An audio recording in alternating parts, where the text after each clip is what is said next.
जय श्री राम दोस्तों, unique wonder मंत्र साधना में आपका स्वागत है। यदि आप हमारे चैनल पर नए हैं तो हमारे चैनल को जल्दी से सब्सक्राइब कीजिए, लाइक कीजिए, अधिक से अधिक शेयर और कमेंट कीजिए। साथ में जो आपको बेल आइकॉन का बटन दिखाई दे रहा है उसे दबा दीजिए ताकि आपको हमारी आने वाली हर वीडियो का नोटिफिकेशन मिल सके। इस वीडियो के अंदर मैं आपको देव पूजा कैसे की जाती है, उनके क्या क्या नियम हैं, इसके बारे में बताऊंगा, तो ध्यान से सुनिए। देव पूजा उत्तर मुख होकर और पितृ पूजा दक्षिण मुख होकर करनी चाहिए। नीला, लाल अथवा काला वस्त्र पहनकर और बिना धोया हुआ वस्त्र पहनकर भगवान विष्णु की उपासना करने वाला दोषी माना जाता है और उसका पतन हो जाता है। गीले वस्त्रों को पहनकर अथवा दोनों हाथों घुटनों से बाहर करके जो जप, होम और दान किया जाता है वह सब निष्फल हो जाता है। केस खोलकर आचमन और देव पूजन नहीं करना चाहिए। तांबा मंगल स्वरूप, पवित्र एवं भगवान को बहुत प्रिय है। तांबे के पात्र में रखकर जो वस्तु भगवान को अर्पण की जाती है उसे भगवान को बड़ी प्रसन्नता होती है। इसलिए भगवान को जल आदि जो वस्तुएं वे तांबे के पात्रों में रखकर ही अर्पण करनी चाहिए। चांदी पितरों को तो बहुत परमप्रिय है, पर देव उसे अशुभ माना गया है। इसलिए देव कार्य में चांदी को दूर रखना चाहिए। और भगवान की उपासना करते समय दीपक का स्पर्श करने पर हाथ धो लेना चाहिए, अन्यथा दोष लगता है। सालग्राम, तुलसी और शंख, इन तीनों को एक साथ रखने से भगवान बहुत प्रसन्न होते हैं। सालग्राम और शंख पर रखी हुई तुलसी को अलग करना पाप होता है। सालिग्राम से तुलसी अलग करने वाले को जन्म जन्मांतर में स्त्री वियोग की प्राप्ति होती है और शंख से तुलसी अलग करने वाला भार्यहीन तथा 7 जन्मों तक रोगी होता है। और जो मनुष्य सालिग्राम को बेचने वाला और खरीदने वाला दोनों ही नरक के भागी होते हैं। शिवलिंग पर चढ़े हुए फल, फूल, नवेद, पत्थर एवं जल ग्रहण करना निषेध है। यदि सालिग्राम से उसका स्पर्श हो जाए तो वे ग्रहण करने योग्य हो जाते हैं। घर में अंगूठे के परव से लेकर एक बीता परिमाण की ही प्रतिमा होनी चाहिए। इससे बड़ी प्रतिमा घर में शुभ नहीं है।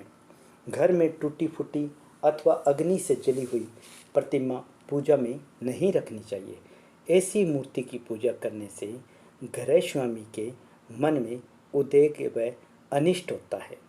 घर में प्रतिदिन पूजा के लिए वही प्रतिमा कल्याणदायी होती है जो स्वर्ण एवं धातुओं की बनी हो या कम से कम अंगूठे के बराबर अधिक से अधिक एक बेती की हो, जो कि टेढ़ी हो और जली हुई हो या खंडित हो, जिसका मस्तक या आंख फूटी हुई हो, अथवा जिसे चंडाल या अस्पर्श मनुष्य ने छू लिया हो, वैसी प्रतिमा से पूजा नहीं करनी चाहिए।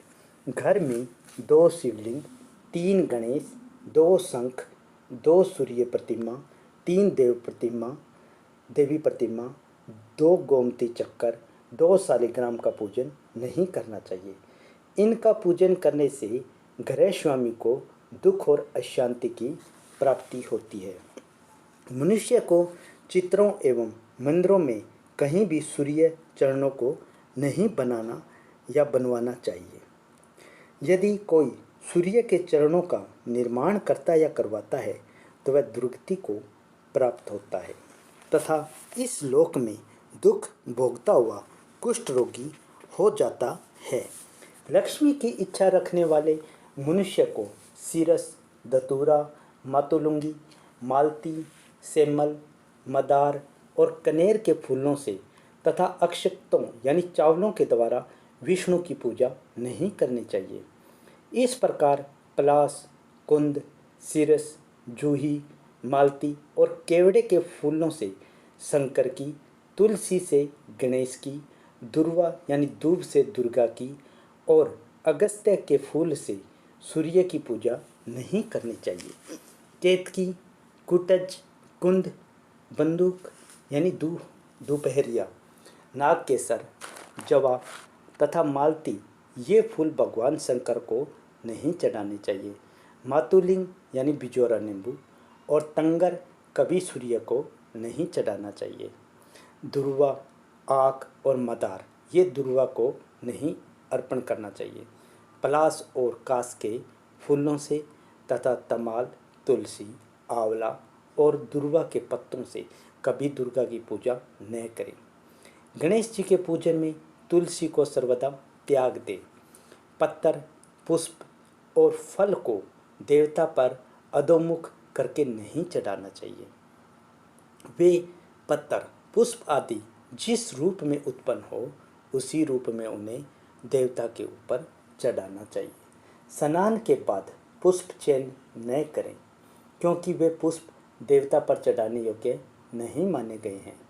पूर्णिमा, अमावस्या, दिव्यदशी, सूर्य संक्रांति, मध्यकाल, रात्रि दोनों संध्याएं, ऐशोच के समय, रात्रि में सोने के पश्चात बिना स्नान किए इन समयों में तथा तेल लगाकर जो मनुष्य तुलसी के पत्ते को तोड़ते हैं वे मानो भगवान हरि के मस्तक का छेदन करते हैं। सूखे पत्तों, फूलों तथा फलों से कभी देवता का पूजन नहीं करना चाहिए। आंवला, खेर, विप्लव तथा तांबल के पत्थर आदि छिन्न भिन्न भी हो तो विद्वान पुरुष उन्हें दूषित नहीं कहते। कमल और आंवला 3 दिनों तक शुद्ध रहते हैं। तुलसी और विप्लव पत्थर सदा ही शुद्ध रहते हैं। कार्तवीर्य को दीप प्रिय है, सूर्य को नमस्कार प्रिय है, विष्णु को स्तुति प्रिय है, गणेश जी को तर्पण प्रिय है, दुर्गा को अर्चना प्रिय है और शिव को अभिषेक प्रिय है। अतः इन देवताओं को प्रसन्न करने के लिए इनके प्रिय कार्य ही करने चाहिए। विष्णु के मंदिर में 4 बार, शंकर के मंदिर में आधी बार, देवी की मंदिर की 1 बार, सूर्य के मंदिर की 7 बार और गणेश के मंदिर की 3 बार परिक्रमा करनी चाहिए। घी का दीपक देवता के दाएं भाग में, तेल का दीपक बाएं भाग में रखना चाहिए। प्रदक्षिणा, प्रणाम, पूजा, हवन, जप और गुरु तथा देवता के दर्शन के समय गले में वस्त्र नहीं लपेटना चाहिए। अंधेरी रात में बिना दीपक जलाए भगवान के विग्रह का स्पर्श करना, शमशान भूमि से लौटकर बिना स्नान किए भगवान का स्पर्श करना, मदिरा या मांस का सेवन करके भगवान की पूजा करना, दूसरे के वस्त्र को पहनकर भगवान की पूजा करना और भगवान को चंदन या माला अर्पण किए बिना ही धूप देना, भेरी आदि के द्वारा शब्द किए बिना ही भगवान को जगाना, ये सब अपराध है जिससे मनुष्य को बचना चाहिए। ये 32 अपराध ऐसे हैं जिन्हें मंदिर में भगवान के सामने नहीं करना चाहिए।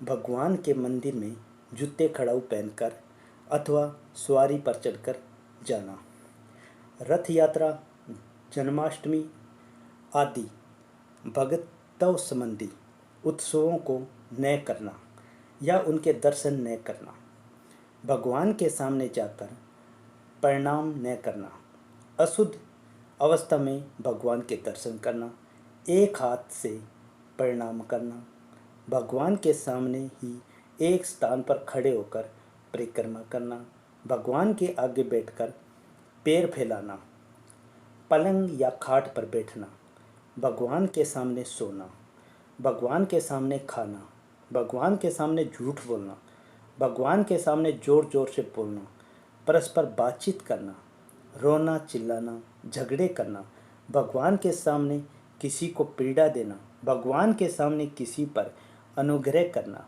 भगवान के सामने स्त्रियों से रागपूर्वक बातें करना, भगवान के सामने कंबल ओढ़ना, भगवान के सामने दूसरों की निंदा करना और भगवान के सामने दूसरों की स्तुति करना, भगवान के सामने अश्लील शब्दों का प्रयोग करना या गाली देना, भगवान के सामने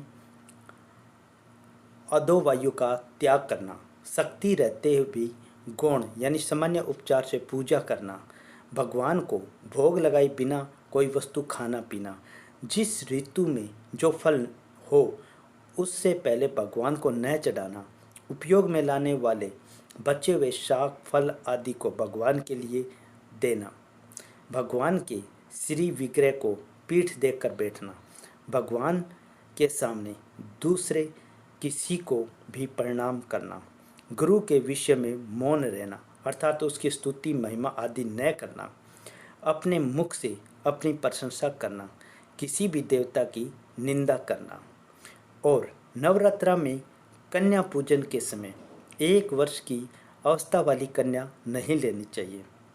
कुमारी वही कहलाती है जो कम से कम 2 वर्ष की हो चुकी हो। 3 वर्ष की कन्या को त्रिमूर्ति, 4 वर्ष की कन्या को कल्याणी, 5 वर्ष वाली को रोहिणी, 6 वर्ष वाली को कालिका, 7 वर्ष वाली को चंडिका, 8 वर्ष वाली को सांभवी, 9 वर्ष वाली को दुर्गा, 10 वर्ष वाली को सुभद्रा कहा गया है।